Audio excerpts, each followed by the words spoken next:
లోక్సభ ఎన్నికల్లో బీఆర్ఎస్ పార్టీకి ఒక్క సీటు కూడా రాకపోవడంతో ఆ పార్టీకి అన్ని సమస్యలే ఎదురవుతున్నాయి. ముఖ్యంగా బీఆర్ఎస్ వర్కింగ్ ప్రెసిడెంట్ కేటీఆర్ పై ఫైర్ అవుతున్నారు బీఆర్ఎస్ పార్టీ కార్యకర్తలు. ఏకంగా కేటీఆర్ వర్కింగ్ ప్రెసిడెంట్ పదవికి రాజీనామా చేయాలి అని ఒత్తిడి పెరుగుతుంది. సోషల్ మీడియా వేదికగా కార్యకర్తలు వరుస పోస్టులు పెడుతున్నారు.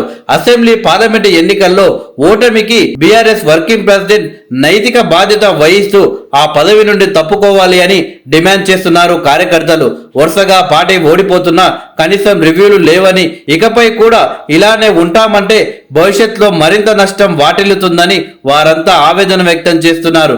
గులాబీ పార్టీకి ప్రస్తుతం రాష్ట్రంలో గడ్డు పరిస్థితులు నెలకొన్నాయి.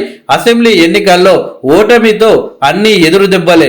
10 ఏళ్లు రాష్ట్రాన్ని విజయవంతంగా పరిపాలించిన అనుభవం పార్లమెంటు ఎన్నికల్లో కనీసం ఒక్క అభ్యర్థిని కూడా గెలుపు తీరాలకు చేర్చలేకపోయింది.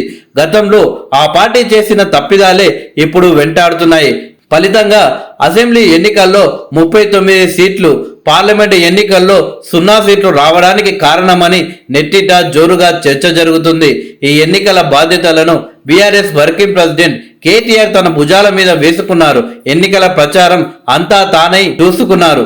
అయినప్పటికీ ఎంపీ సీటు రాకపోగా కంటోన్మెంట్ సిట్టింగ్ ఎమ్మెల్యే సీటును బీఆర్ఎస్ కోల్పోవాల్సి వచ్చింది. దీంతో పార్టీ దారుణ ఓటమికి నైతిక బాధ్యత తీసుకొని తన పదవికి రాజీనామా చేయాలి అని గులాబీ కేడర్ సోషల్ మీడియాలో వరుసగా పోస్టులు పెడుతూ హోరెత్తిస్తున్నారు. బీఆర్ఎస్ పార్టీ అధికారంలో ఉన్నప్పుడు గులాబీ బాస్ తన కొడుకు కేటీఆర్ కు పార్టీ వర్కింగ్ ప్రెసిడెంట్ బాధ్యతలు అప్పగించారు. సీఎంగా తాను అందుబాటులో లేకుంటే పార్టీ వ్యవహారాల నిర్ణయాలు కేటీఆర్ తీసుకుంటారని ప్లీనరీలోనే కేసీఆర్ ప్రకటించారు. అయితే కేటీఆర్ తన కోటరీకి తప్ప ఎవరికి పెద్దగా ప్రాధాన్యత ఇవ్వడం లేదని, సీనియర్లు, మంత్రులు, ఎమ్మెల్యేలు, ఎంపీలను పెద్దగా పట్టించుకునేవారు కాదని కేడర్ గతం నుంచే ప్రధానంగా ఆరోపిస్తూ వస్తుంది.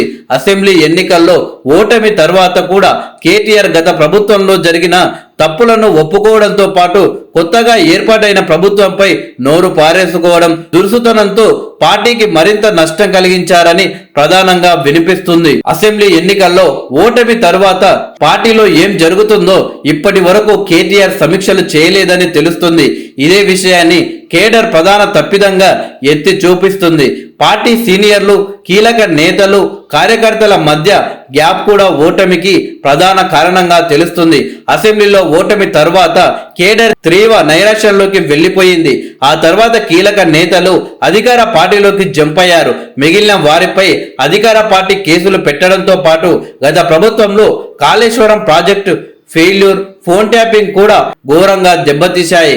ఇప్పటికైనా పార్టీ ఓటములపై రివ్యూలు నిర్వహిస్తే లోటుపాట్లు తెలుస్తాయని, పార్టీని గాడిలో పెట్టే అవకాశం ఉంటుంది అని పలువురు అభిప్రాయపడుతున్నారు. కానీ ఆ దిశగా పార్టీ అధిష్టానం చర్యలు తీసుకోవడం లేదని కార్యకర్తలు ఆగ్రహం వ్యక్తం చేస్తున్నారు. అంతేకాకుండా పార్టీ కోసం నిజాయితీగా, నమ్మకంగా పనిచేసిన వారిని పక్కకు పెట్టారని, చెంచాగాలు, చాడీలు చెప్పే వాళ్లను పక్కన పెట్టుకోవడంతో పార్టీకి మరింత నష్టం చేసిందని పార్టీ కేడర్ అధిష్టానంపై మండిపడుతుంది.